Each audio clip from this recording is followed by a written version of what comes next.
Hi అండి. ఏమిటి అనుకుంటున్నారు కదా, ఇది అటుకులు. ఇవాళ రాత్రి నా డిన్నర్ అటుకులు. అటుకులు నాకు అంటే చాలా ఇష్టం.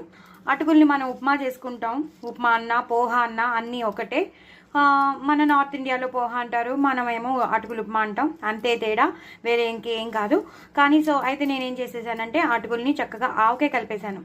ఆవకాయ బాగా డార్క్గా కలిపేసుకుని, ఆవకాయని అంటే మనం ఎంత కారం తింటామో అంత అలా కలిపేసుకుని ఉల్లిపాయలు వేసేసాను, పచ్చిమిరపకాయ కొరుక్కొని తింటాను. ఇది ఇవాళ నా డిన్నర్ అండి. సో మనకి ఫిల్లింగ్గా ఉంటుంది, మనకి క్రేవింగ్స్ అనేవి సాటిస్ఫాక్షన్ అయిపోతాయి. ఎందుకంటే వెరైటీ అప్పుడప్పుడు తింటాం. ఇది రెగ్యులర్గా అయితే తినం కదా, అప్పుడప్పుడు తింటాం. అంటే రోజు వారి చేసుకునేది అయితే కాదు ఇది. కొన్ని స్పెషల్ డేస్, అబ్బా ఇవాళ ఏం చేసుకోలేములే అన్నప్పుడే చేసుకుంటాం కదా. సో ఏం తినాలి అనిపించినప్పుడు నాకు అటుకులు గుర్తొచ్చాయి, అటుకుల్లో ఉల్లిపాయలు గుర్తొచ్చాయి. అలాగే ఆవకాయ కలిపేసుకున్నాను. సో ఆవకాయ కలిపేసుకున్న అటుకుల్లో ఉల్లిపాయలు వేసేసి పచ్చిమిరపకాయ నన్ను చేసుకుని తినేస్తాను. కొంచెం నూనె వేసి కూడా కలుపుకోవాలి, అప్పుడే బాగుంటుంది.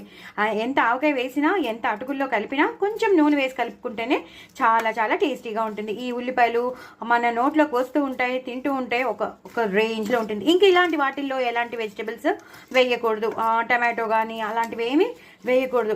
ఇలా ఓన్లీ ఉల్లిపాయలు వేసుకుని పచ్చిమిరపకాయ నంచుకుని, లేదా పచ్చిమిరపకాయలు సన్నగా తరుక్కుని వేసుకునే వాళ్ళు అలా కూడా వేసుకోవచ్చు. ఆవకాయ మాత్రం తప్పకుండా కలుపుకుని తినండి, చాలా చాలా టేస్టీగా ఉంటుంది. నూనె వేసుకుని కలిపేసేయండి, చాలా చాలా టేస్టీగా ఉంటుంది. ఇవాళ నా డిన్నర్ ఇదే. ఇది క్యాలరీ కౌంట్ అవ్వదు, ఎందుకంటే ఎక్కువ మనం తినలేము. ఎంత తినగలమో అంతే తింటాము. రోజుకి కొంత చేసుకుంటాము, అంతంత తినాం కదా. సో మనకి వెయిట్ లాస్, మన క్రేవింగ్స్ సాటిస్ఫై అయిపోతాయి.